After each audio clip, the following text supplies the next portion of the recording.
Captain's log, stardate 23.9, rounded off to the nearest decimal point.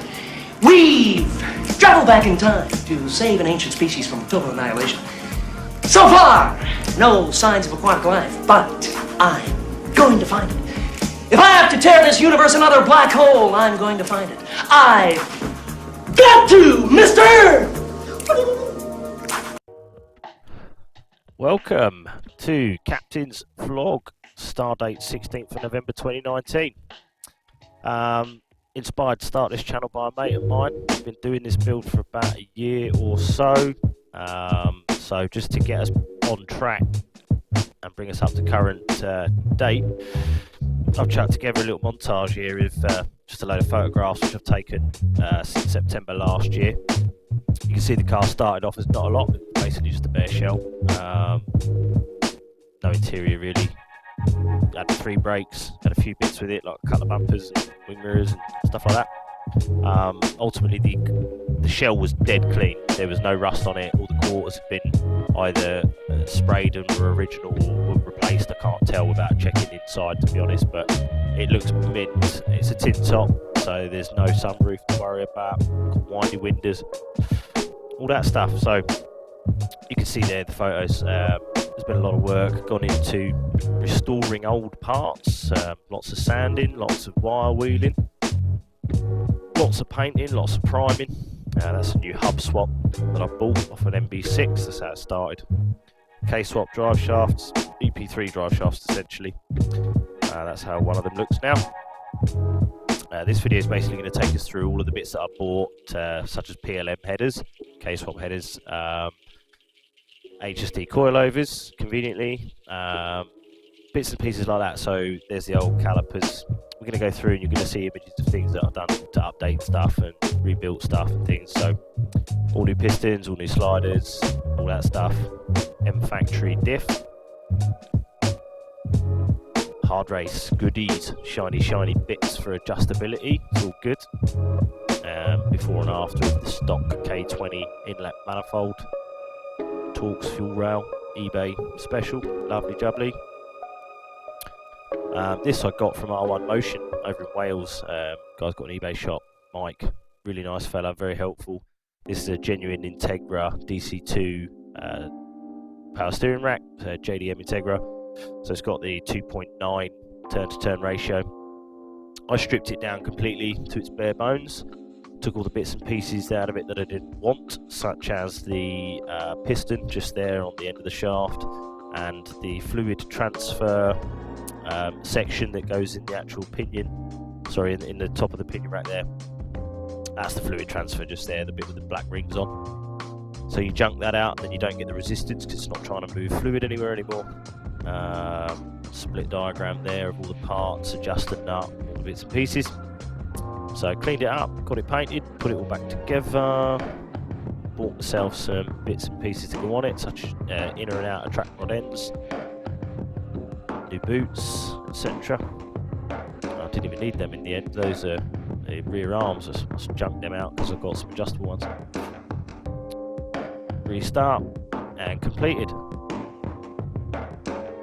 Next few photos you're going to see are of the front hub swap. So I bought all new stuff basically, apart from the uprights and the hubs themselves. They were refreshed, new bearings, etc. So some hard race goodies there. HSD coilovers again, 9K springs on the front. M-Tech discs drilled and dimpled. Dimpled and grooved. So I heard stories of cracking, so I didn't want anything that had gone completely through the surface material. There's the front end looking sweet. There's me mug. Check out that beard. Knackered bonnet. Got another one sat in the garage, same colour. There's mint, so that's good. And Kang Sticky 205 50-15s. And some Japan Racing wheels, 30 offset. Gonna have some issues with that later on, you'll see.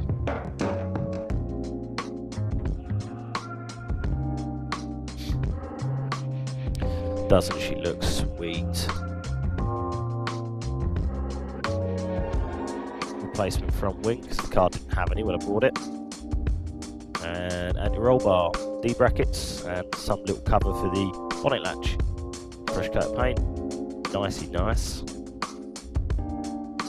All hard race goodies, anti-roll bar bushes, anti-roll bar drop links, and compliance bushing. Had issues with that, didn't like fitting the subframe that was there, so I bought new ones and all new bolts from R1 Motion.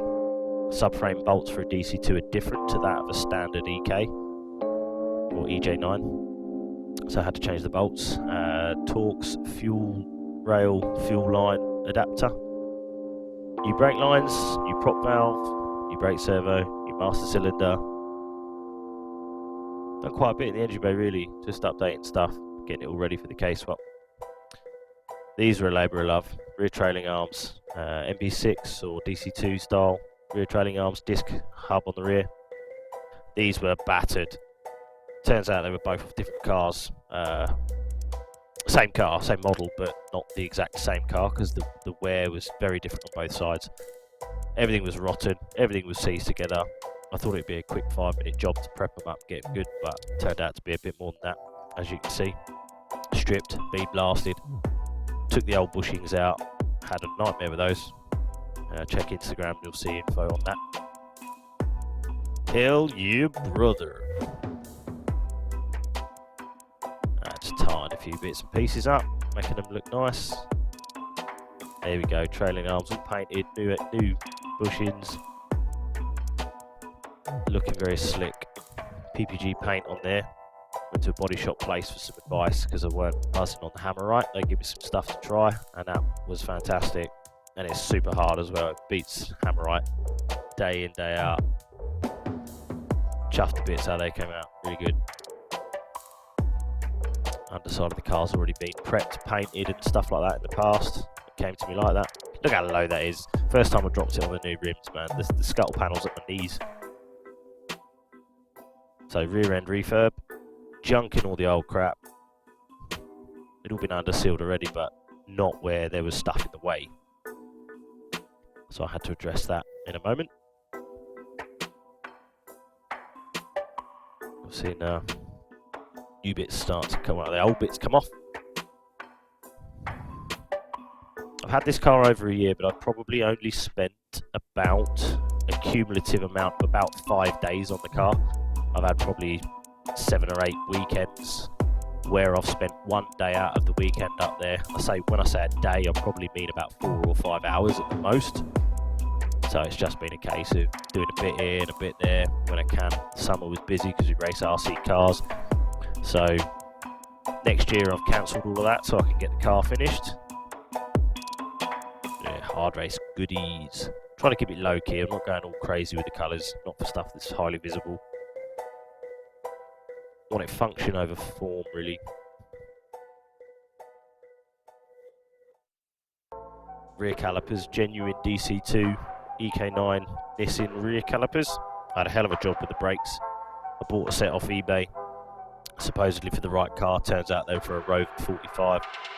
They were nowhere near big enough, so I had all sorts of jizzle with that. But they're all on the car now. They fit great. They look lovely. Braided brake lines, M-Tech again.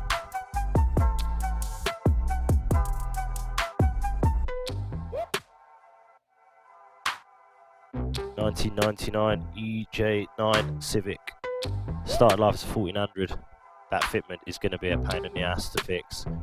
It catches the arch so bad.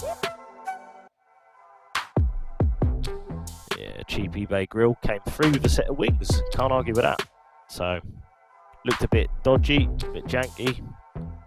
So we set about cutting it up, fixing it. So there we go, that's it guys. For this first video, we're going to get some proper videos coming up over the next few weeks, so keep your eyes peeled. If you want to follow me on the journey, hit the like button, hit subscribe, hit that bell, all that malarkey, and we'll get some other videos up again in the future. Thank you very much for watching.